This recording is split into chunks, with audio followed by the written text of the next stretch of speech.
the standard narrative, that the standard narrative, Boy. that the standard narrative, You'll finish. has holes, has holes, that the standard narrative, that the standard narrative, Boy. that the standard narrative, You'll finish. has holes, has holes.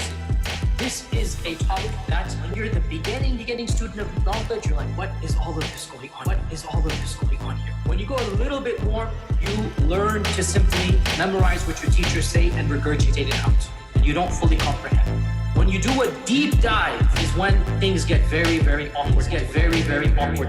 That the standard narrative, that the standard narrative, Boy. that the standard narrative, You'll finish. has holes, has holes, that the standard narrative, that the standard narrative, Boy. that the standard narrative, You'll finish. has holes, has holes. And I don't think it is wise to bring it up. Why didn't I say it? Because it should not be said in public. Because it should not be said in public. I don't want to get into that issue. I don't want to get into that issue. I don't even want to be explicit. It should only be discussed amongst those who are familiar with this science. It should never be brought up in public. This is not something you discuss amongst the masses, ya akhi. It's not wise. It's not wise. That the standard narrative, that the standard narrative, Boy. that the standard narrative, You'll finish. has holes, has holes, that the standard narrative, that the standard narrative, Boy. that the standard narrative, You'll finish. has holes, has holes.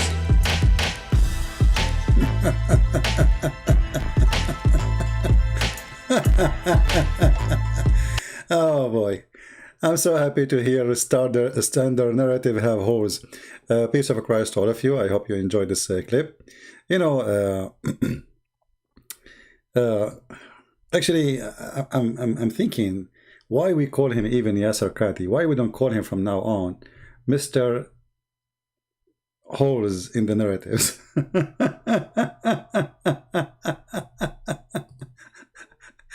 If you search for the word hole in the narrative in YouTube, what you will find? Unbelievable. I mean, it's all over. People are laughing to death. And not only that, Mr. Hole in the narrative, the puppy of Mr. Hole in the narrative, Yasir Qadhi, Mimi Hijab, who was following Yasir Qadhi like a puppy wherever he go. So what do you think, Sheikh? Sheikh, what should do, Sheikh? He was a sheikh until he shaked them. And then you will see Mimi making a video says the whole is in the Quran preservation narrative exposed.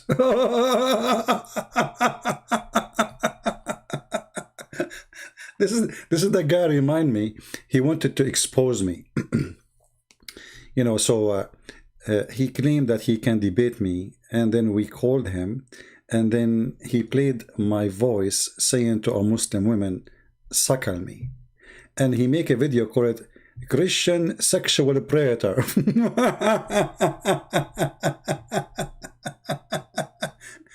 So now they are trying to frame. You see, this is what the Muslims do. I'm talking about those who they work as a business in YouTube. This guy now, he is their enemy, and I feel sorry for him. But this is what they do. And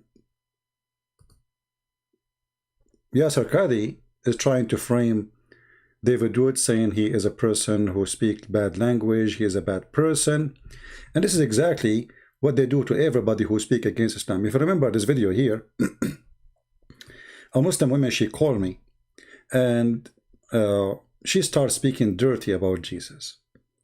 The filthy Mimi Hijab, he cut the video, and he play, when I called him to debate him, we called to debate, but because he is too much intimidated to do so, he knew he's no match. The same as Yasir Qadhi, the whole in the narrative. So what he did, he play little tiny part of the video, like 15 seconds. But the video was not me saying to her, suckle me. It was his sister saying the following. You are a pagan? Did you kiss a stone or not? Do you kiss a stone? Who created the black stone? Who created the black stone? Who created the black stone? Jesus? Jesus? No, Jesus don't create stones. He created the whole world. But you Muslims kiss you Muslims kiss his stones, right? Why your prophet kissed the black stone? Did he kiss the black stone? Jesus kissed nothing. Your prophet did. Why your prophet kisses stones? Okay, Jesus do more actually. Worse actually. He play with his mother boobs. Tell me why he's doing that. He play with his mother what? Boobs? You must be okay. You see, guys. You see how savage they are. Look what she said. Oh no! Look what she said. Look what she said. Like you. Okay, show me. Okay, show me a verse. Show me a verse. Really? Show me a verse saying that Jesus he played with his mother. Show me a verse. Show me a verse saying that Jesus he played. Listen. You are obviously a trashy person. You just insulted Jesus for no reason. You said Jesus he played with his mother boobs, right? Okay, listen. You are a liar. Number one. Number two. It's your prophet who order women to give their boobs to strangers. Is that true or not? No, it's not. Can I suckle you? Okay, let us read the hadith then. Can I? This is the part they cut from the whole video. Do you see how trashy they are? They cannot debate us. They cannot refute us. So they try to frame us. And they make a video saying, and Mimi Hijab, he opened his mouth like, wow, and he have Fifi next to him. Whoa, did you hear what he say? Is that how Christian people talk? And now, this potato, Yasir Qadhi, is trying to do the same with David Wood. If we go to the video, let me open it. Actually, I did not open it yet here. Let me make it ready. You will see the whole purpose of this video is to make, first of all, to run away from answering what he did. It is him who did this. It is him and Mimi Hijab who did this. They are partners in the poo-poo cake.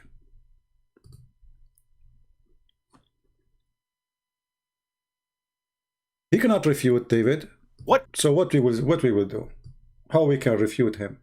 Listen carefully and laugh with me. I'm sure many of you saw the video already. Can I say about Sheikh Yasir Qadhi's illustrious career that hasn't already been said about the Hindenburg? And it's very clear to you and to every single very advanced student and specialist that the standard narrative has holes in it. That's what I'm going to say. The standard narrative does not answer some very pressing questions. Sheikh Yasir Qadhi and Mohammed Hijab are in a race to see who can destroy Islam the fastest, and they're both winning. Dr. Qadhi, the Usain Bolt of wrecking the Quran, just decided to celebrate Christmas on Thanksgiving by giving us another 27 ways to refute his religion. His Christmas on Thanksgiving Day gift is titled Library Chats Number 10, responding to Jay Smith and David Wood on the holes in the narrative controversy. There are some typos here. It should say Library Tantrums Number 10, whining about Jay Smith and David Wood in this holes in the narrative conniption. The ever boastful Dr. Qadhi declares that he lays the smackdown on Islamophobes and Christian missionaries, and he invites viewers to like, comment, and share, although it's hard to comment since he already blocked comments. Now, if you watch the video, you will see he never answered anything. He is just slandering people, and yet he speak about mouth, which is bad mouth. They cannot refute you, so they try to frame you. They call you all kind of names they can. So what Yasir Qadhi, how Yasir Qadhi, he refuted? I mean, I don't know, he is refuting who? I mean, it's you who said hole in the narrative. It's not this guy. This guy, he heard you. David, he just heard you. And, you know, the problem, they are going crazy because now every Christian saying to them, wherever they go, there is a hole in the narrative. Actually, I think Yasir Qadhi will not be remembered by his name anymore. Time will come and, you know, I mean, he's not an important person, but let us say for the sake of argument, I mean, YouTube became like a history book. People will not remember the name of Yasir Qadhi. They will remember there is a hole in the narrative. Like, oh, the guy who said there is a hole in the narrative. Like, do you remember Dr. Yasir Qadhi? No, not. The name doesn't ring a bell for you? Not really, I don't remember. Okay. What about there is a hole in the narrative? Oh yeah, I remember. Yeah. Just type hole in the narrative in YouTube and you will see endless numbers of videos made by Muhammad, and everybody want to refute the hole in the narrative, brother. All of them. I mean, non-stop. There is holes in the narrative. Even there is art about hole in the narrative now. Look at those Abdul. They are fighting. They are like, what this guy he did? I cannot believe it. And then even Fifi, you know, Fifi, the puppy, you know, there's hole in the narrative. We are going to refute him. Respond to Yasir Qadhi. There is hole, the standard.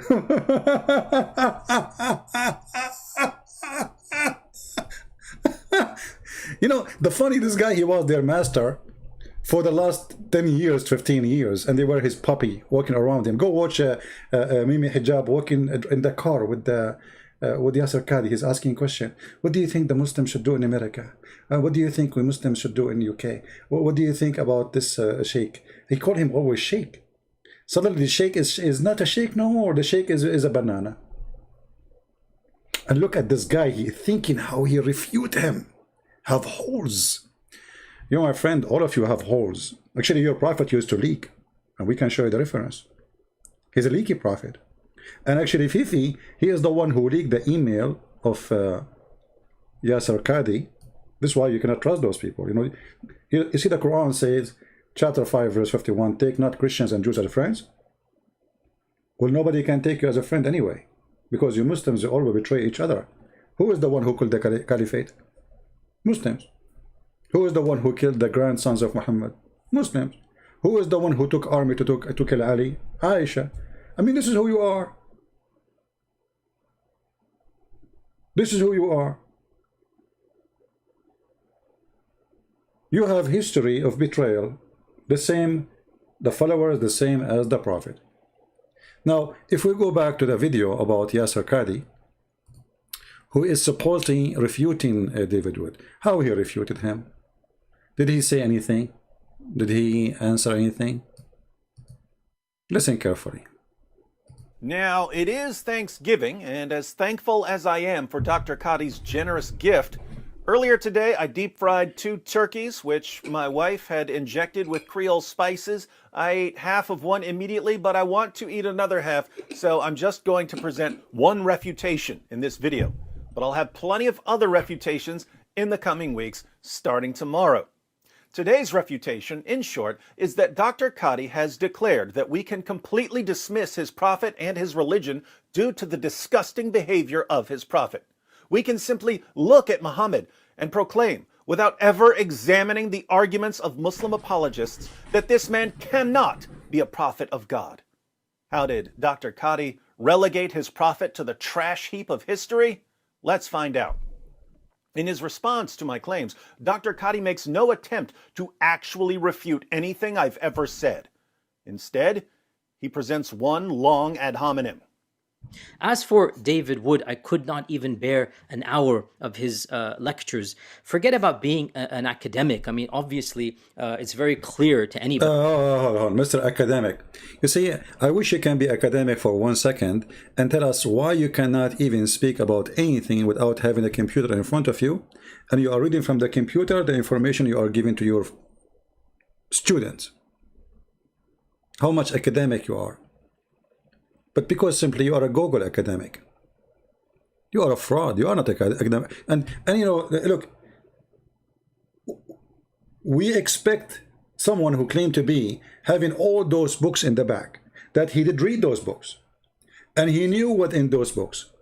But the second you ask him a question, you will find that he is going to read from the computer what is posted in the internet, and 90% of it is false. But today we are not going to show you, I mean, how many things he said that are false, but let us focus on the one he claimed it's true. It is about David Wood. He found something about him. He discovered something. Yep. Start from the beginning. He presents one long ad hominem. As for David Wood, I could not even bear an hour of his lectures. Forget about being an academic. I mean, obviously, it's very clear to anybody that he does not have an iota of knowledge of Arabic, of the script of the Arabic, of... See? See?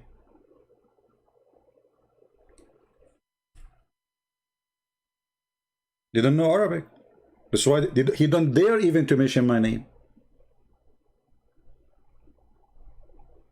This is why they don't dare to debate me. Because in order to escape the problem, oh, you don't know Arabic.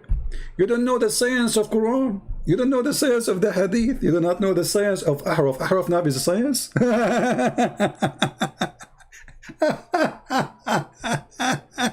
You don't know Arabic, do you? Well, I heard your Arabic, really. I mean, you read Quran, fine. But I don't think you can speak to me in Arabic. You know, I wish one day, Dr. Yasir Qadhi, me and you, we have conversation in Arabic. I'm not going to give you text to read. I want to see how you can speak Arabic. I want to see how good you are. And as long as you are saying the one who do not know Arabic, he have the right, he have no right to discuss. So are you saying to me, all the Muslims have the right to remain silent? And as long only those who speak Arabic, they understand Islam, that's mean 90, maybe 95% of Muslims do not understand Islam. And as long, in order to understand Islam, not only you have to know Arabic, but you have to be academic.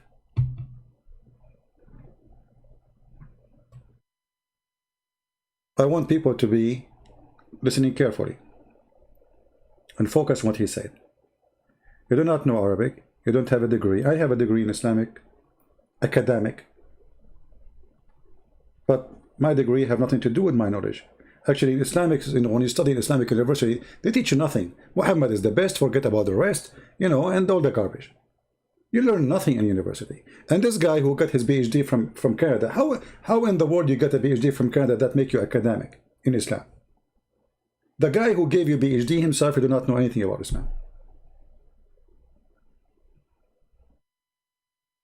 Have you ever heard of people who get PhD from someone who do not know anything about Islam? Shouldn't you get a degree from somebody is higher in knowledge? So a Canadian guy, he gave you PhD in Islam? And what's your PhD is about? So all those excuses will make him even look more fool, because in 2 seconds we will see, we will die laughing at what he said. Listen carefully. I mean, obviously, it's very clear to anybody that he does not have an iota of knowledge of Arabic, of the script of the Arabic, of qira'at, of ahruf, or ulum al-Quran. Forget all of that. But hold on. Isn't it you is the one who have the knowledge? Isn't it you, because you have a knowledge, you come to us with this beautiful song? Forget about David Wood. He do not know. He do not know Arabic. You are right. I mean, this guy, I don't know Arabic. You know nothing. You know. It is you who said there is a hole in the narrative, you idiot. It's not David Wood. That the standard narrative has holes in it. Has holes. That the standard narrative. Stop. So he do not know, and you are the one who knows. And you, the one who knows, you just said that the standard narrative have holes. David do not know about the ahruf, which means, I mean, ahruf is stupid. I mean, ahruf means letter, by the way. What does that mean, ahruf? I mean, this is the most, even the word they use is silly. Have you ever heard that there's a book come in letters? What letters? This is nothing is called letters. I mean, all books is coming in letters.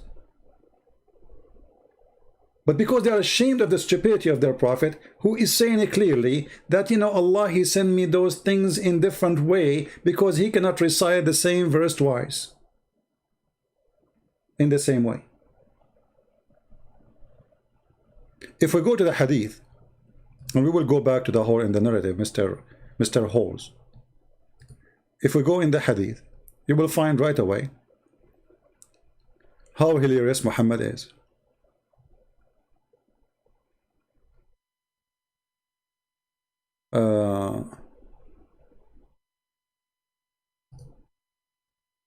Let us see this one. Yeah. Mr. Hole in the narrative. Do you need really a PhD to understand this? A Muslim guy, he said, I had no confusion in my mind from the time I embraced Islam, except when I recited a verse and another man recited it differently. And actually, this person, he himself, Mr. Hall in the narrative, he quote his name if you go and watch the video. And he said, this is the most, like one of the most decent Muslims and the most important, blah, blah, blah, blah, blah. And he is the best of reciter for the Quran. But the best reciter for the Quran saying, I have a confusion. What is the confusion? He recite the Quran, another man recite the Quran, but it's different Quran. So he asked him, why you are reciting it this way? He said, the messenger of Allah taught me this too.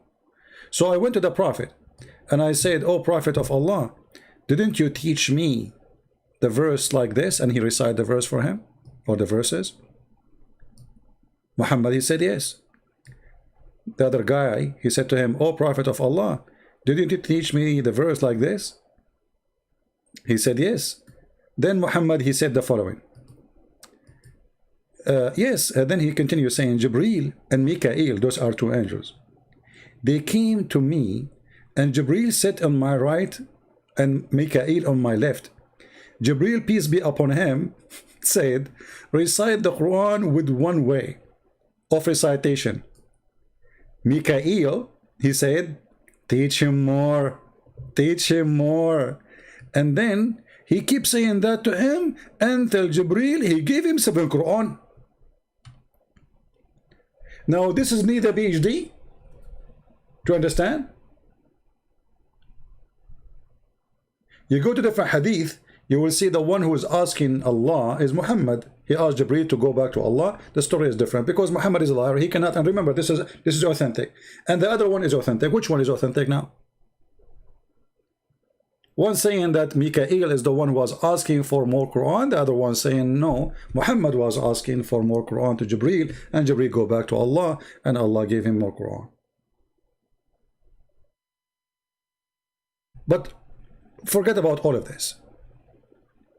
If you are the one who said that there is a hole in the narrative, why you are complaining about David Wood saying what you said, you idiot? He is just saying what you said. He is not the one is saying there's a hole in the narrative. It's you. So in order to see how valid is your comment, or you just say your answer, what kind of intelligence you have? That you are the one who said that, and then you claim that the one who is talking, that you said that, he have no knowledge. I mean, have you ever heard of a stupid statement more than this? You are complaining about what exactly? It is you who said that.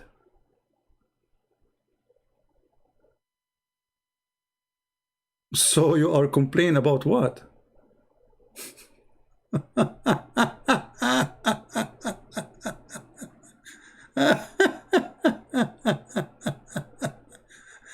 Oh boy.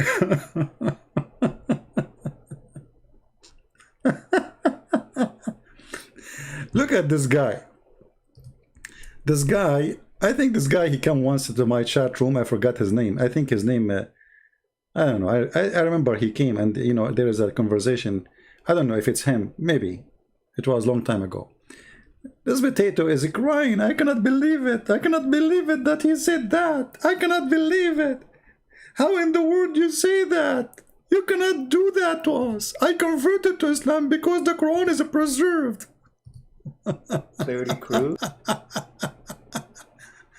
Because the Quran is preserved? Are you sure that the Quran is really preserved? Who said so? Mr. Hall in the narrative? Like, I'm speechless. I mean, not only did that happen, but both Mohammed Hijab and Yasir Qadhi consciously, after the fact, posted it and advertised it. It wasn't... You stupid, how you post it? We should hide it. What's wrong with you? You put the underwear of the Prophet on the front line in the yard between us and the Christian yard? And look how hypocrite they are. Hey, hold on, they corrected, don't worry. They delete it right away, don't you know? And you know, I mean, this is really stupid conversation. I'm just having fun. But isn't it the Quran says that Allah, He kills you, forget the Quran? Isn't it Allah in the Quran, He says He make you lose Quran? I mean, who is the stupid here? Who is the stupid here? And look at them. The guy, he told them the truth, all of them, they spit on him. You have to be a liar, so they will like you. And Muhammad Hijab now, they are blaming him, stupid. You advertise for this, you stupid idiot. How you do that? Do you know how dangerous what you did? Do you know how many people are losing their faith now? We thought Islam is different. We thought Quran is preserved. I mean, I don't want the Quran to be preserved. I want to find back the breastfeeding for adult, the one I was asking the women about, suckle me. Can you get me back? As long as the Quran is not lost. Who is the Muslim when I give me the verses about 10 times adult feeding breast? 10 times, not 9 times. Clear language about his usul being messed up. We've just seen him progress and progress and just expose himself, but then he goes on to Muhammad Hijab's platform and starts giving the preservation of the Quran question. Like, I'm speechless. I mean, not only did that happen, but both Mohammed Hijab and Yasir Qadhi consciously, after the fact, posted it and advertised it. It wasn't like it was a slip of the tongue on... Commercial break. If you are a person who have a hole in the narrative and you are looking for a glue to close it, call right now 1-800 Yasir Qadhi. If that glue did not work, there is something Mimi Hijab he sell each time he go in his car. It is good for your hair, good for your eyes if they are burning you. Especially now, there's many people are crying because they found that there is a hole in the narrative. And now they are trying to close those holes with all kind of cement, glue, but it's not like nothing is working. The leak became bigger and bigger and bigger. They advertise for it. So instead of answering and be truthful with yourself, Mr. Hole in the narrative, you make a slander video, slandering people, calling them names, and by doing that, by the way, you expose your prophet, because now look what David will say to you. I mean, take it. Oh, here we go. You said he's a bad person because he have a bad language. What bad language? I never curse. David never curse. We read what is in the hadith. You see, this is what they do. I did ask the women that her prophet, he asked a woman to give her boobs to be suckled, an adult man. The second you quote what they have, they call you sexual predator, which means they are admitting that their prophet himself is a sexual predator. If you quote what their prophet says, you have a foul mouth. If you quote what their Quran says, you have a dirty tongue. If you read what their book's saying, you are filthy disgusting. This is what Yasir Qadhi is saying. Dr. Qadhi is correct in that I'm not an academic in the area of Islamic studies. I do have a PhD and 2 master's degrees in philosophy, which Dr. Qadhi would say is irrelevant because he believes that the only people who can even discuss the preservation of the Quran are academics in the field of Islamic studies. But I would argue that philosophy is a perfect background for these discussions because At the end of the day, philosophers specialize in examining arguments. David, I have, as long as you are a philosopher, I have a question for you. What is the philosophy behind a prophet promising his followers endless penis? Do you think this have to do, as long as you are a person of philosophy and logic, do you think this is like an like he was telling us about the future, that internet cable will be used between galaxies, like the Muslim have an endless penis? Because soon we will see how actually already he did. He said he have a bad mouth. He said David would have a bad mouth. I mean, look who's talking about bad mouth. A guy who follows someone who speak all kind of filthy words. A person, even his promises is disgusting and they are stupid. Endless penis. So your wife, she is next to you and your penis in China. And then you receive a call from Ching Chong. You need a translator. Oh, you can use Google. Here we're going to give you a ticket for your penis because you park it in the wrong spot. What is that? So when they speak about language, look who is talking. And now who care about who have a PhD, who don't? It is you who said, there's a hole in the narrative. What does guy have to do with this? Someone presents an argument, and the philosopher examines the argument to see whether the conclusion actually follows. Why do I discuss the preservation of the Quran? Well, it's because countless Muslims over the past 2 decades have approached me and said, the Quran has been perfectly and miraculously preserved, right down to the letter. It's a miracle. So the Quran must be the word of God. True. Isn't it Uthman, he burned the Quran to preserve it? I mean, have you ever heard of a religion? They burned Quran to preserve the Quran. He burned the other Quran because they are different. How this is going to be preservation? I mean, look how stupid this religion is. From the beginning of Muhammad's life, the guy, he just died. And then Uthman, he found that the Quran is lost. And now there's many Quran. And Uthman, he decided to make one Quran. In order to accomplish that, we have to burn all other Quran. So how that can be preservation? Because obviously they are not matched. Otherwise, we will not burn them. What is going to hurt if we keep those Quran? We burn them only, they are not the same. Every Quran is different from the other Quran.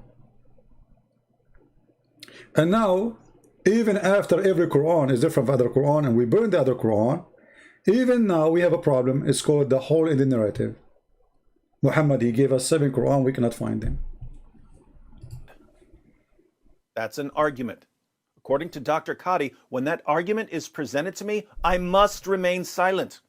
I can't critique the argument in any way, or I'm overstepping my bounds. If you think I'm exaggerating here, just watch his video. He insists that only academics are allowed to criticize the claim that the Quran has been perfectly preserved. Why do Muslim scholars want us to stay away from this issue when Muslim apologists and preachers have made it the center of their dawah? Because as soon as we start examining this argument, it falls apart. The argument from perfect preservation is so incredibly stupid that if philosophy professors weren't concerned about being labeled Islamophobes, they would use this argument as a paradigm example of a stupid argument. But again, Dr. Qadhi doesn't want to respond to any of my actual claims. He simply wants to dismiss them. Carry on, Dr. Qadhi. The fact of the matter is that I simply could not listen to him, because if you haven't, then please don't.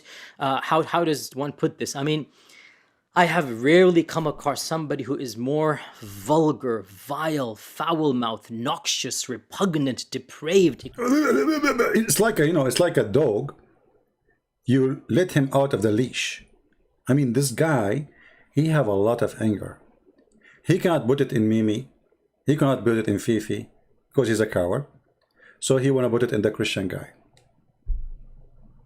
The one who is exposing you, you idiot, the one who is making fun of you, you idiot, is the Muslims. The one who is spitting at you is the Muslims. But you could not refute, and you could not fix the damage which you did and Mimi did, and Fifi did. So what do? You slander the one you can slander. But you don't dare to go and slander Mimi Hijab or Fifi, the one who leaked your email and he get you busted. Very trustworthy person. What does guy have to do with this? And as long as you are talking about vulgar language and bad language, let us see some languages. I'd like you to teach me manner. The Prophet said, there is no one of you whom Allah admit to paradise, but Allah will marry him to 70. By the way, marry him, huh? Marry him. Take the word marry. Marry him to women he don't know? Okay. To 72 wives, this is good manner. 72 wives. Sex group. 2 from the houris and 70 from the inheritance of the people of hell. Here, there's a guy, he made a video, I forgot his name. I think it was her name, Sisi or Fufu, Zuzu, I don't know. And I said in this hadith, it says here that all those women whom they have a desirable front passages.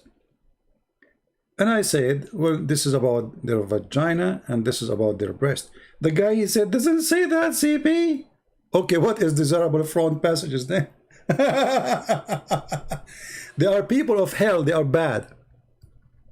They are coming from hell. Imported from hell for what purpose? For sex. I mean, do you see the good manner?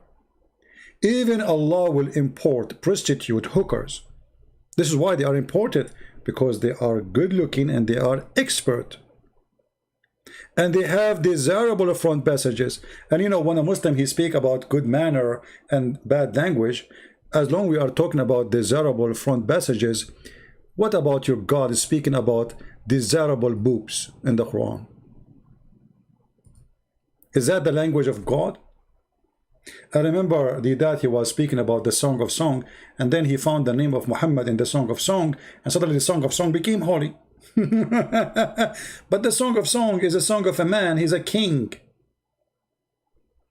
And he described things as he wish. This is not God talking. But when God,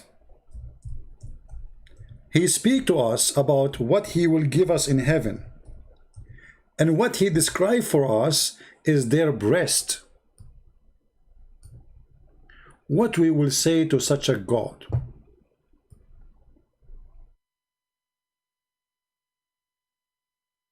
Imagine if David or anyone, he make a video asking you to invite, let's say David, he is not a Christian, he is from a religion, it's called Big Boobs. And he said to you, if you believe in me as a prophet, my God will give you women with big boobs. That is not a bad language. What is the connection between believing in Allah and the big boobs of those women? I want to know. If there's a connection, obviously there's a connection. Your God is a sexual God. When a Muslim, he speak about bad language, how bad language can go. This is Al-Imam al-Nawawi. It is a hadith from the Prophet of Allah.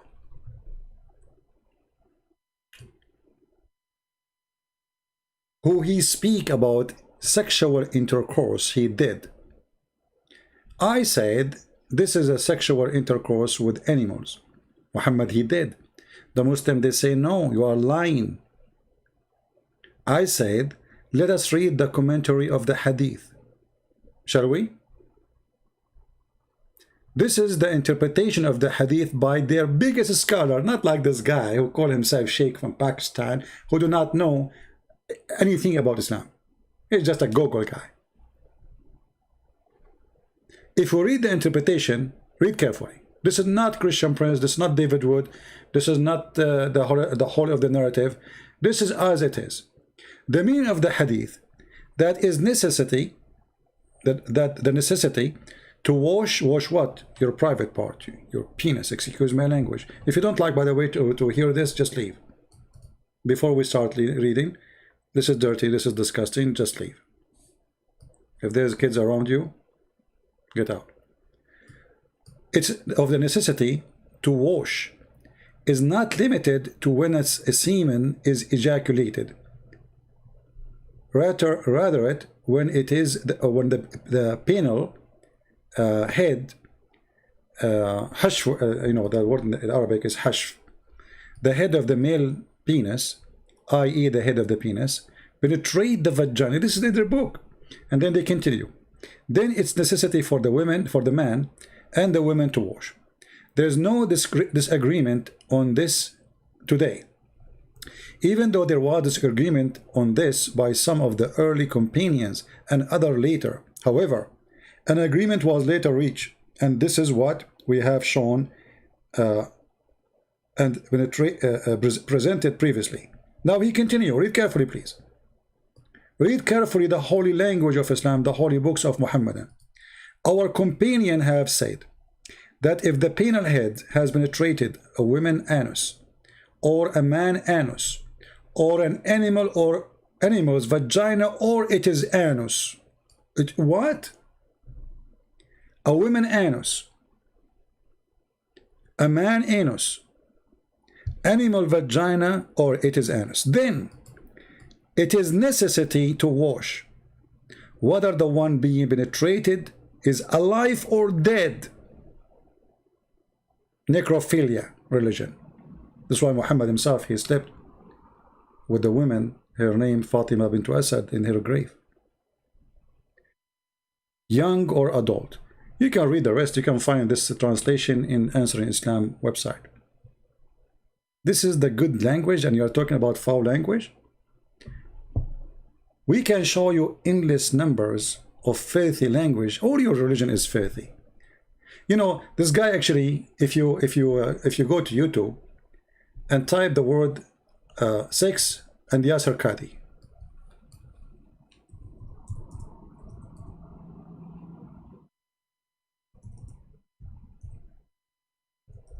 you will find that Yasir Qadhi is expert. He have many programs about sex. In one of them, he speak about oral sex,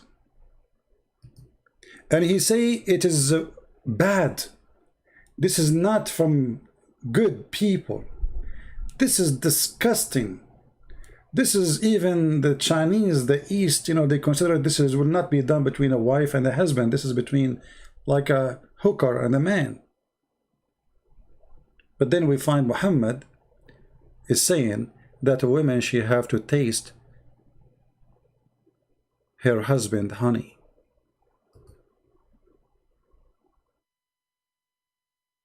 And the Muslim, they translate the word honey as a sweetness. If I go right now and open the dictionary, what I will find? What is the meaning of asila? You will not believe it. Asila mean sperm. Until she tastes his sperm.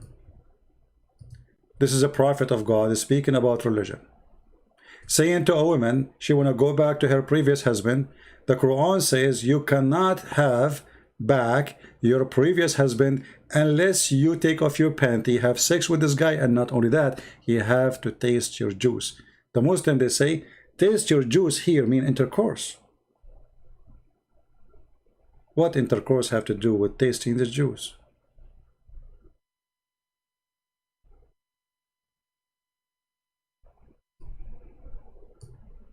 Until he tastes your honey and you taste his honey.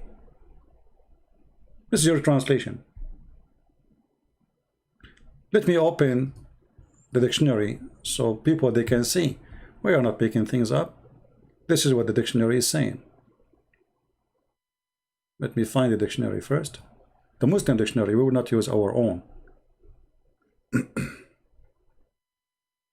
Because, you know, if you use your own, they will say it's lying. Right? Anything you say, they will say you are lying. Let me open it. I will copy the word in front of you. I will put it in the dictionary, and you tell me what kind of a prophet and what kind of language and what kind of religion make rule that a woman she cannot go back to her husband unless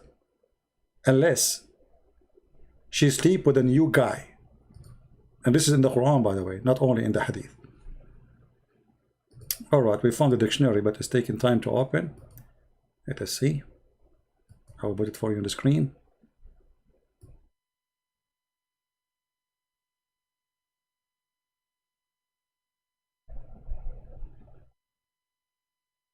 And my computer is getting slower. Give me a second.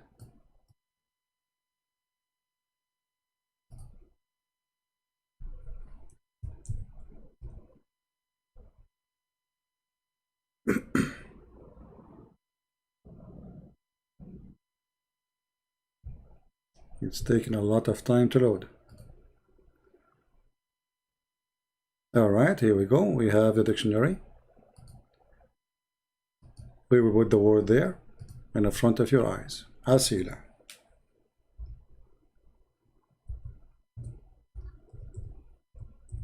Anyone who speaks Arabic, including Yasir Qadhi, supposedly he knew Arabic, he can get me busted if he dare.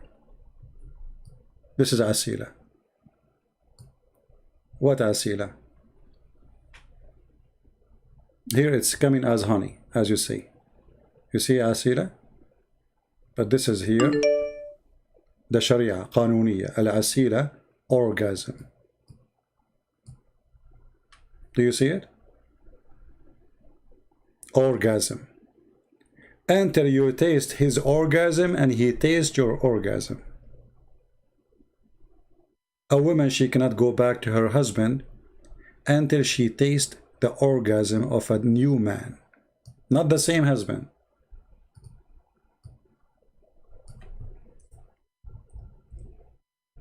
How filthy, how bad the language, how bad the rules, how bad this God to make such a rule. The woman, she is divorced, she have no guilt.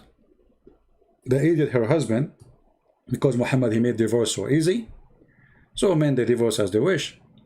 So if the Muslim, they say, oh, this is to stop the divorce from happening, well, it's not stopping. Here we go, as you see. The guy is still divorced her 3 times, and now she have to have sex with a new guy. If you want to punish the man. What about you say to the man, you go sleep with a different guy? Not the women. This is chapter 2, verse number 230. So because their prophet is a very bad person who speak a very bad language, when you quote what their prophet said, the Muslims accuse you to be a bad person. And actually what he is saying makes sense. The second you start talking about Jesus, nobody will accuse you of speaking bad language. The second you start quoting what their God is saying, what their prophet is saying, you are going to start using the word penis, vagina, etc. You have to. Because this is what it is. The argument from perfect preservation is so incredibly stupid that if philosophy professors weren't concerned about being labeled Islamophobes, they would use this. I don't know, for a second, when I showed you the word orgasm in the screen, was the screen on? I'm not sure. Let me see. Here we go. This is the word. Again, for those who did not see it, this is the dictionary, and this is the word al-asila. This is what Muhammad, he said to the women. You have to taste his asila, and he have to taste your asila. What the meaning? Orgasm. As simple as that. A prophet of God speaking like this. I mean, there's many ways to say the word. Let us say enter you. Let us say you practice the marriage. You have a full marriage. Sleep with him. I mean, there's many words you can, but taste his juice, and he tastes your juice.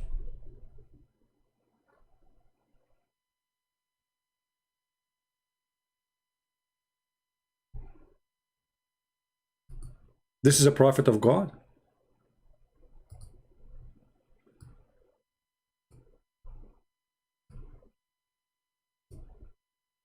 This argument as a paradigm example of a stupid argument. But again, Dr. Qadhi doesn't want to respond to any of my actual claims. He simply wants to dismiss them. Carry on, Dr. Qadhi. The fact of the matter is that I simply could not listen to him, because if you haven't, then please don't. How does one put this? I mean, I have rarely come across somebody who is more vulgar, vile, foul-mouthed, noxious, repugnant, depraved excuse of a preacher. I'm starting to think that Dr. Qadhi really doesn't like me.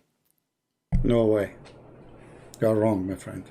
Whatever he is, David Wood, it is obvious to any person of faith, is not a man of God. I'm vulgar, so I'm not a man of God. But notice, if I married a prepubescent girl, took the wife of my own adopted son, bought, owned, sold, and traded black African slaves, had sex with my slave girls, and allowed my followers to beat their wives into submission, rape their female captives, and hire prostitutes, I'd be the greatest man of God who ever lived. Welcome to the perfectly functioning moral compass of Sheikh Yasir Qadhi.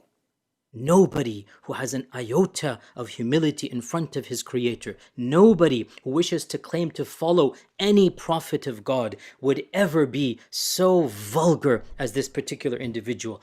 Wait. I just remember something. Hold on, David.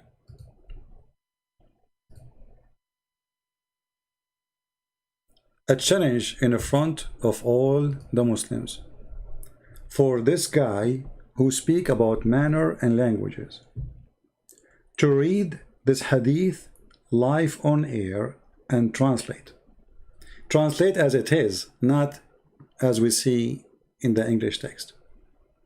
In the English text here it says this is Sahih Bukhari. They cannot say it's weak. It says, did you have sexual intercourse with her? Where it says did you have, where it says that? Where in Arabic it says did you have sexual intercourse with her? Where? Do you know, guys, what he said? This is the word in Arabic. Aniktuha. Go right now and say the word I said to any Muslim and see what will happen. Just try it. This is the street language. This is not intercourse. This is the F word, you hear it in the street, literally. Did you F her? This is what Muhammad, and this is how he speak. And yet this guy, he claimed that you are bad. For what? Did he say, did you F her? A guy coming to me is speaking about that he did adultery. The prophet, he said to him, and I say the prophet as the Muslim, they call him the prophet of sex. Did you, maybe you did kiss her? Maybe you did, you know, touch her? Did you F her? F her? I mean, from all the words in the Arabic language, he could not find better word. And because they are cowards and they are liars, they are ashamed of their prophet language, they change the translation. They say, did you have sexual intercourse with her? You might say it means the same. No, it doesn't mean the same.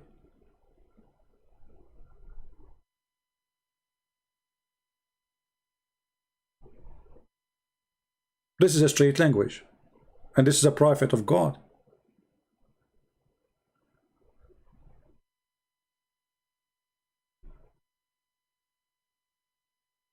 But this is the agenda of those Muhammadan.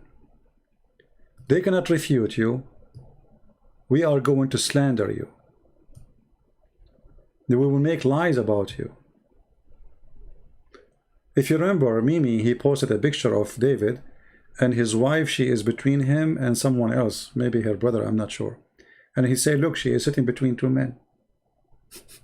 See how filthy they are? Those who defend, those who claim they are religious. I'm talking about the religious Muslim, not all Muslims. There's many Muslims are not the same as this garbage. Those are the trash. Sadly, we are dealing with the trash of Islam, not with normal people. I met many Muslims. They are not like this. But those are the trash of Islam. Everywhere there's trash. And Yasir Qadhi, I thought for a second he is a professional person. But the more I hear him, the more I notice that he is just the same as the trash. You know, tell me your friends, I will tell you who you are. Who was the friend of Yasir Qadhi? Why someone like Yasir Qadhi want to walk with a kid like Mimi? You tell me. What is in common between them? Garbage in, garbage out. Now, what does he mean when he says I'm vulgar? I've posted well over 1,000 videos, and many of you have been watching me for years. What sort of vulgar language do I use? Yeah, what you did. I don't curse, so what's he talking about? What Dr. Qadhi means is that when I'm telling people about the disgusting things that his fake prophet did, I don't sugarcoat the issues. When the Muslim sources say that Muhammad walked around covered in semen, I say that he walked around covered in semen. When the Muslim sources say that Muhammad sucked on the tongues of little boys, I say that he sucked on the tongues of little boys. And I will not hesitate to Hey, hold on. At that moment, Muhammad, he was a bird. Hello? say what a sick freak Muhammad was, according to Islam's most trusted sources. That's too vulgar for Dr. Qadhi. But Dr. Qadhi made one of his famous Qadhi blunders. He made a rule. Recall what he said. Nobody who has an iota of humility in front of his Creator, nobody who wishes to claim to follow any prophet of God would ever be so vulgar as this particular individual. Oh, hold on. Just remind me of something. I will find it. Let David Wood hear it. I mean, say what we're going to say. Let me find this book. I just remember the book, which, I mean, this guy, he's saying nobody will say that. I mean, you are a Muslim. And supposedly you claim that all those books behind you, you know them. I want to ask you, did you have the book of As-Suyuti? I think it's there. Is that the one? Is that the collection of As-Suyuti? Let me see. It's the same color. Huh? Is that the same one? But not all the collection. Is that the one? Or I'm not sure. It looked like it. If I open right now the book of As-Suyuti, and as long you are the one who speaks, nobody have the iota. Iota, I don't know what iota mean. What iota mean? You guys tell me later. Iota? Do you have iota yourself? Say again what you said, please. Said.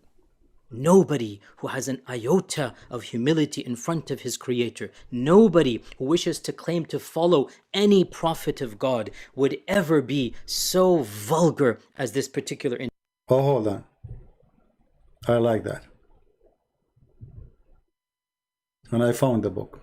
Or let us say, some quotation from the book.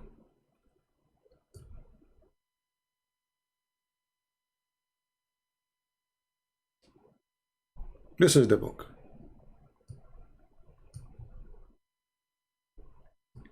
The name of the book is نوادر الأيك في معرفة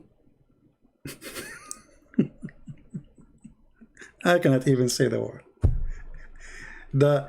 To know how to F. I mean, can you believe it? Even the name of the book.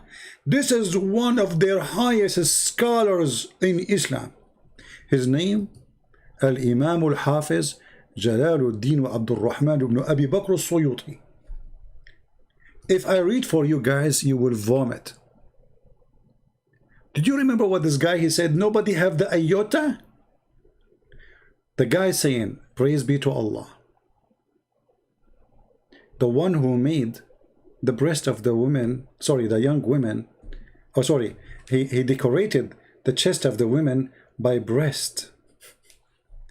the one who made the hips of the women, sorry, the butt of the women, the one who made that like a belt for the waist of the man, and the one who made the I don't know how to translate those languages. I mean, I don't usually use them. Like, you know, the side of the butt, one side, you know. So he says, and the one who made the side of the butt, or like one butt on the, like, they are two part, right? So he made them like, you know, like waves, you know, like lahoshin, like deer, and he made their asses like an arrow for the penis, or let us say he make them a target for the arrow of their penis. So they can insert it and stab it inside the vagina, not in the chest. This is a book. This is the start. This is the introduction for the book. O people, go F as you wish from the beautiful women, and spend your life eating, drinking, and effing, and ejaculating. Good for you. The one who made love of girls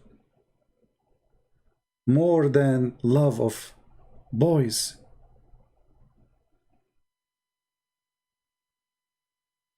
Between dancing and fun and playing with the vagina. I mean, shall I continue? Shall I continue? He described how you lift the legs of the women.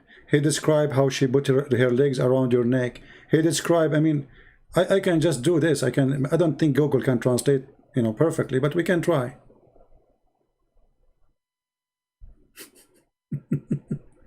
Look, Google translate the ass as a chicken. Stab the chicken.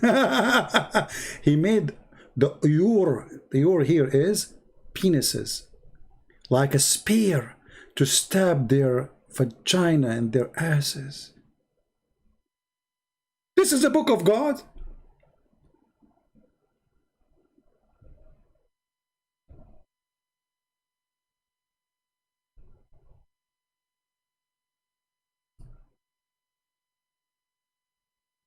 You kissed her, you lift her leg, you kiss her cheek, and you rub her breast with your private part, and then you suck her lips, and you start your massage. This is the book of God. This is a man who is explaining to the Muslims the gift of Allah to them, one of their highest scholars.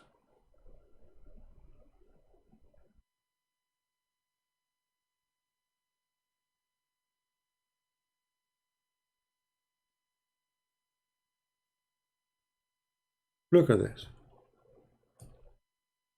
The buttocks, like a deer. The women buttocks like a deer. Anyway, see, this is how, so now anyone who entered this chat, he will hear like, what the heck? I mean, what kind of language in this channel is? And you are right, what kind of language is language? This is disgusting. But my friend, this is Islam. So when you see a fraud like this coming to school us about speaking good, we are laughing. You are following a man, his name is Muhammad, and this is his religion. You see, if a Christian, he preached the gospel, the Muslims in Saudi Arabia, they will go after him, they will burn his house, they will kill him, they will kill his family. But those scholars who wrote those books, nobody get upset from them. Did this guy get killed for this book? No, you praise him. His book is taught everywhere. You can go to any Islamic university, including Saudi Arabia, and you will find that all his books are there. Anyone is upset? But they will be, why they will be upset? Their prophet is no better. What about a prophet? He say that the one who go to heaven, his penis will never go limp.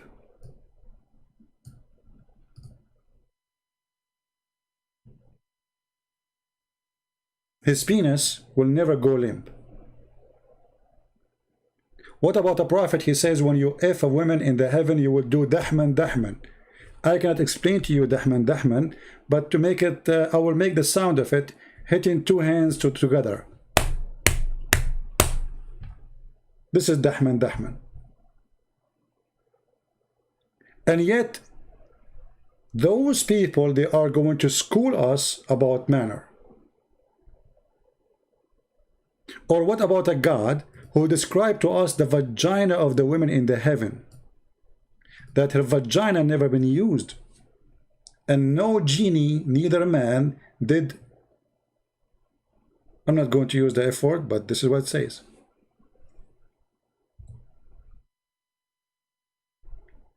This is God?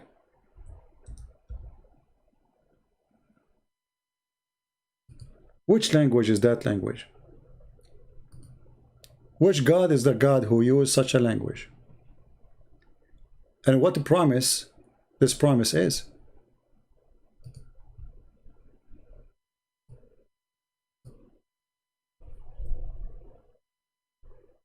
So this is our problem with Muslims and Islam and even with the Christians.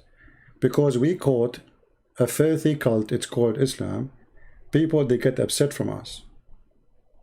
But the purpose of this video this guy is making is just to slander David Wood, so you as a Christian, you will not listen to him. He's a bad person. Did you hear he said the word penis? Oh yeah, David Wood, he said that. But he is quoting what your prophet did. Did you hear he said the word vagina? Oh yeah, he did that. But he is quoting what your prophet said. So your prophet, he can say it, he can. Muhammad, if Muhammad say that, it's okay. Individual. No man of God would ever speak in such a vulgar fashion. Based on the authority of Dr. Qadhi, we can now conclude that Muhammad and his companions were not men of God.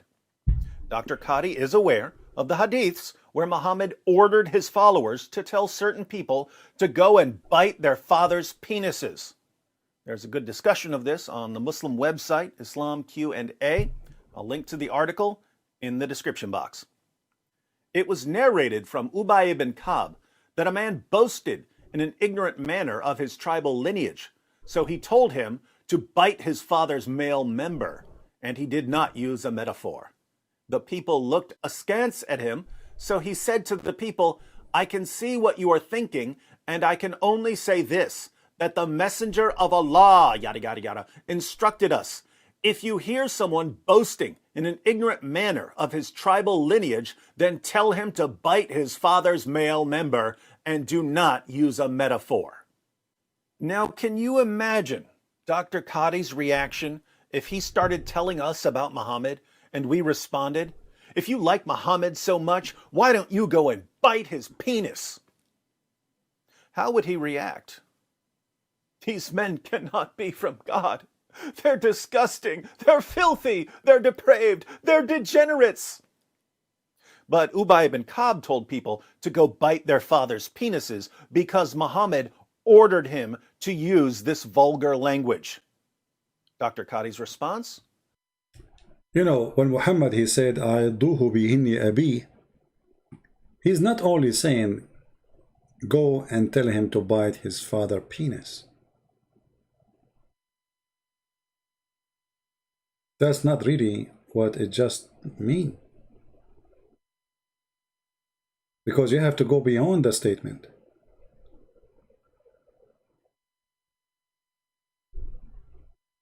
When somebody, those Arab, you know, they have history of sexuality. If you have my book, Sex and Allah, you will find tons of information you never heard of. So those Arab, they have a history. They have different kind of marriages. They have different kind of relationship. Men, they sleep with men. Men, they sleep with women. Men, they sleep with boys. Men, they sleep with animals. Their lifestyle is very sexual. So bite the penis of your father. It's coming from where? What Muhammad he meant by that? Is the guy really is going to go and bite the penis of his father? Is that exactly physically what would happen?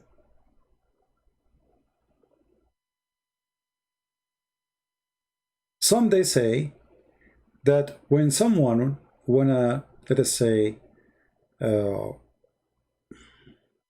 subdue someone, he make him bite it. Not literally bite it by biting with teeth, but put it there. Is a way of subdued. So if you are really proud about your father, go and be subdued and bite your father. Literally, do it. Let us see it, as long as you are so proud about him. Because this is what Muhammad culture is about. This is the standard of his language. This is the normal language. He is not being rude. He is not being bad. This is how he speaks. He's a savage, and people around him are savage like him, and they speak this language of savage. So what you expect from a savage prophet to say?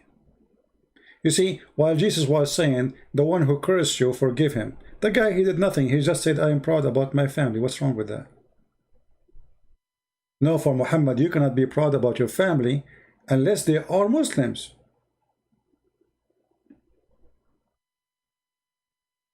You see how savage he is?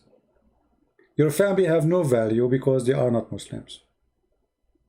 If they are Muslim, it's fine. Anyone he is proud about his family, who they exist in the pre-Islamic religion, go and tell him, bite the penis of your father. If you are a person who know philosophy or logic, maybe you can think about it and say, what does that mean exactly?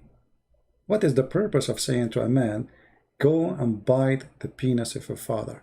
What is the accomplishment? Did Muhammad correct him? Did Muhammad say this is wrong? No. He's just insulting, saying go and do such a thing, which is very stupid to say. Alhamdulillah! Muhammad is the perfect example for all mankind. In the History of At-Tabari, volume 8, page 76, Abu Bakr says to a pagan, go suck the clitoris of Alat. Alat was the goddess this pagan believed in and worshipped. So Abu Bakr, the first of the rightly guided caliphs, told a pagan in the presence of Muhammad to go perform oral sex on his goddess. Can you imagine Dr. Qadhi's reaction if he went to my channel and found a video of me telling him to go perform oral sex on Allah? Telling a pagan to go suck Allah's clitoris would be like me telling Yasir Qadhi to go lick Allah's balls. This is not true. Allah, he don't have balls, he have a shin. But here, notice carefully, this is a proof that the Muslims are pagan the same as the pagan. Why? Because the one who they call him pagan, those Muslims, who they are saying to him, go and suck the clitoris of the Lat, he himself worship Allah. You see, always people, they miss the point that those who they call them pagan, the Muslim they call them pagan, they are worshipping Allah too. The difference is, the Muslim, they want to worship Allah alone. The others, they want to worship Allah, and Allah have a companion, let us say assistants. So still they worship Allah. They believe Allah is Akbar, the biggest God. Allah is united, the moon god with the sun god. Allah and Akbar. Akbar is the sun god. Allah is the moon god. They have sex together. They have 3 daughters, Manat, Allat, Al-Uzza. Those daughters have a clitoris. One of them was the black stone, which is in the shape of a vagina. And when this guy is saying go and suck the clitoris or of the Allat, he is talking simply about sucking those stones who they have a clitoris inside them. But this is the language of those people, and this is the companion, and later he became a Khalifa. Did Muhammad say to him, shame on you to speak such a way? No. Muhammad himself, he says, suck the penis. So what we see, a bunch of rude, savage people, they speak about sucking, licking, biting, vagina and penises.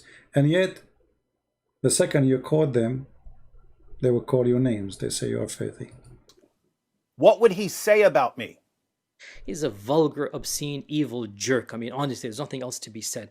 But it's the first of the rightly guided caliphs using this kind of disgusting language, not me. How would Yasir Qadhi react to Abu Bakr telling a pagan to go suck Allah's clitoris? Alhamdulillah! Now we can see why the Prophet subhanahu wa ta'ala loved Abu Bakr so much and wanted to deflower his prepubescent daughter. It's because of Abu Bakr's perfect manners. Since we're not hypocrites, we can't let Sheikh Yasir Qadhi change the rule. Talking about manner, as long David and Yasir Qadhi, they mentioned the word manner. Shall we learn some manner? This is Yasir Qadhi telling us the story about how he's a prophet. He slept with the maid. The maid who have no right to sleep with her, according to Islam. According to Islam, Muhammad, he been given permission to have sex with the following. There are three categories: his wives, his slaves from war, prisoners of war, he raped them, and women she offer herself, and those are free women. Mary the Copt, she is neither of those. She is a slave being given to him as a gift from Egypt. Yasir Qadhi is going to teach you good manner. What do you do when your wife is not home? This story, and once again, so with Maria, there's all of these mini stories that are problematic from one perspective, and this is also one of them. And again, I reiterated, it better you hear it from me than from others. And also, this is in the Quran, so you can't really, like, this is a verse in the Quran. It is. You better hear it from me, better hear it from them. Who? Them, us. Hear it from him. What happened, Yasir Qadhi?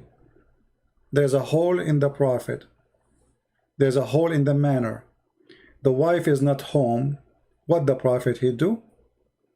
Reported in Tabari that, and many other books of tafsir, that one day Hafsa went away and she was not going to be at home, and so the Prophet called Maria to the house of Hafsa, and it so happened that Hafsa returned earlier than she was supposed to, and she saw Maria leaving her house. Leaving? He saw her having sex, you liar. What, leaving the house? And she said to him, Fi bayti wa ala sariri, in my house and in my bed, you filthy prophet? No, for sure she did not say the word filthy, this is my words. But she said to him, what is meaning that? In my house, in my bed, you scumbag?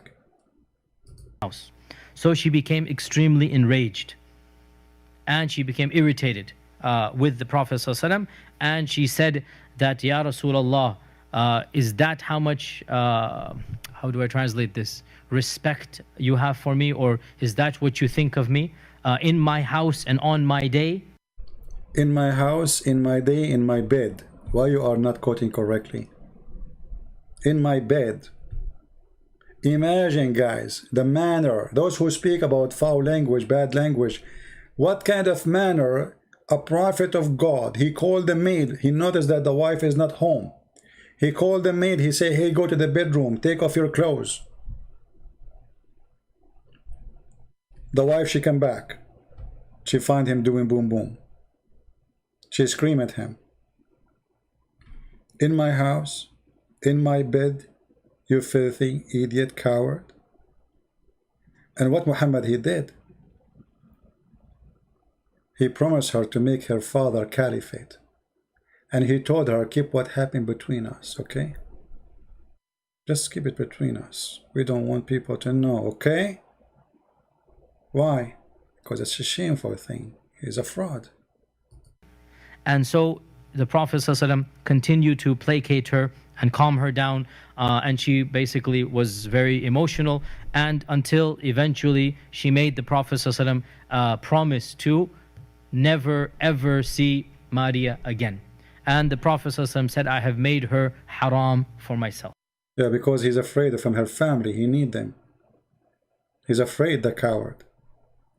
And later, when he noticed that there's no risk in that, he changed his mind. He made a verse. If you go to chapter of At-Tahrim, verse number 1, It says that Allah, he said to him, why you are forbidding for you what is made lawful for you?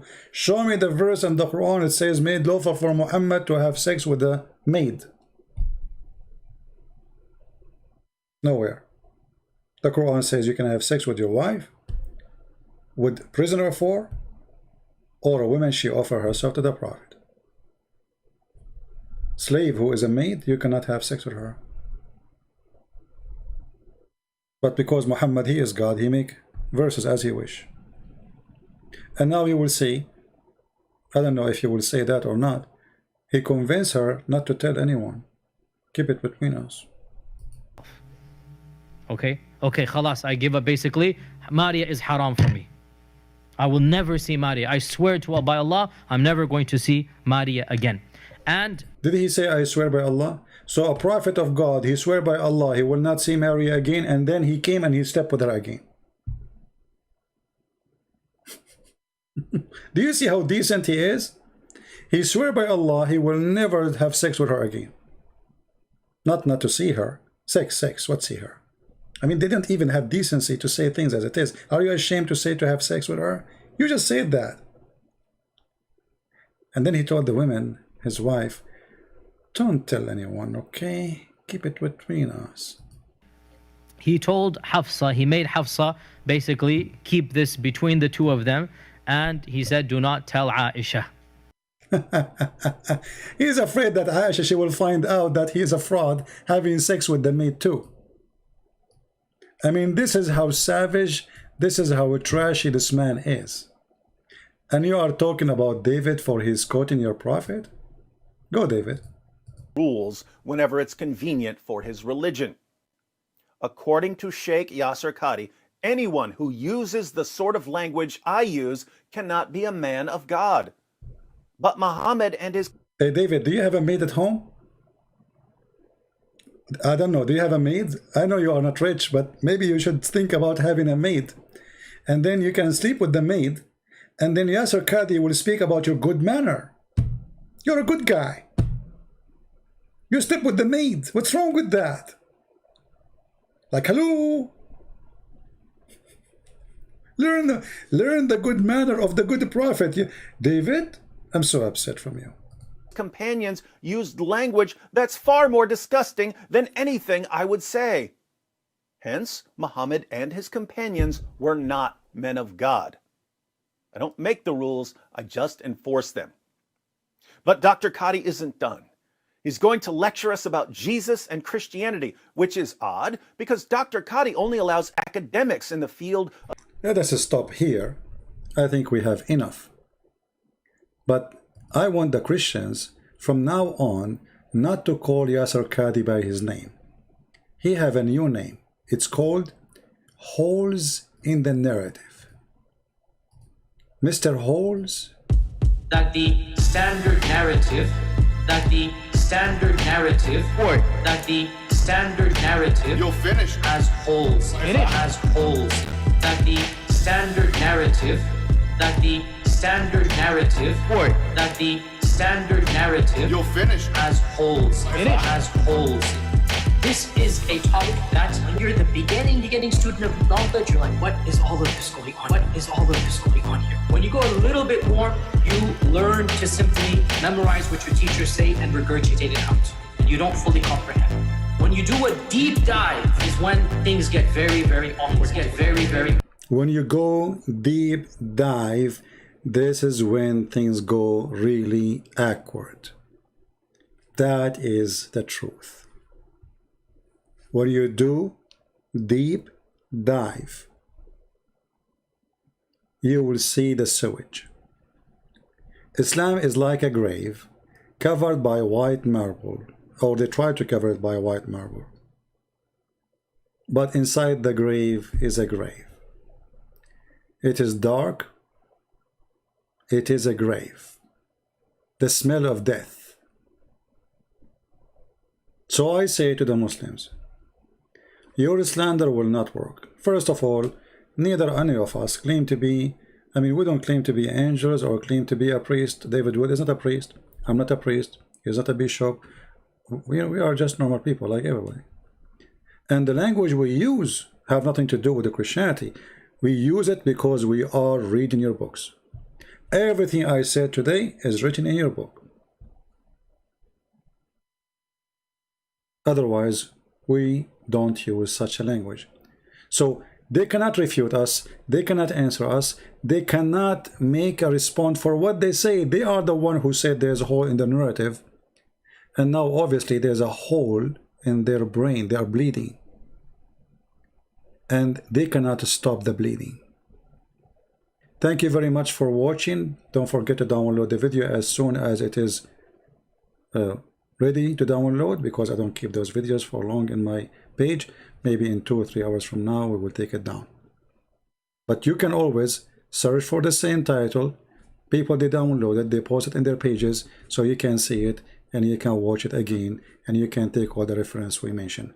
And I apologize for disabling the chat, because you know, people, they start saying filthy language, or especially the topic is filthy. We don't know who's coming to this chat. There's Muslims who come using Christian names to make us look bad. And as you say, they speak too much about good manner, but they don't have it. A woman in the Middle East, she cannot walk without guardian. Did you ask yourself why a woman should need a guardian in the Middle East? If those are people of manner, and Islam make us better people, why a woman in the street, she walk alone, she is not safe? If everybody is a person of manner, if everybody is a believer in Allah, if everybody dress white, pray 5 times a day, and he grow a beard, if everybody call for Allah, Allahu Akbar, if everybody wanna go after the Jews and the Christians, so how come a woman, she is not safe to walk alone in the street? That is the truth about Islam. They speak something, they speak too much about good, but I never saw it.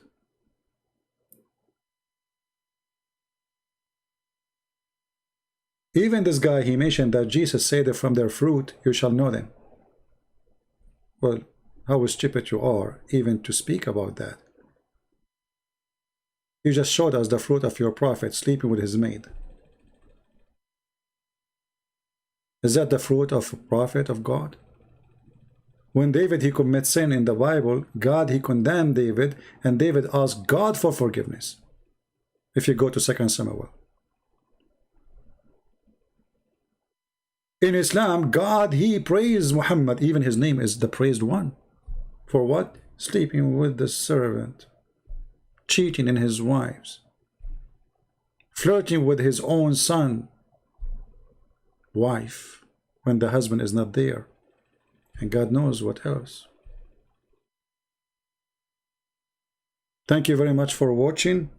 Feel free to subscribe to our Patreon, and you can read my books. You can find them in Amazon.com if you like to have some. We have them in many languages.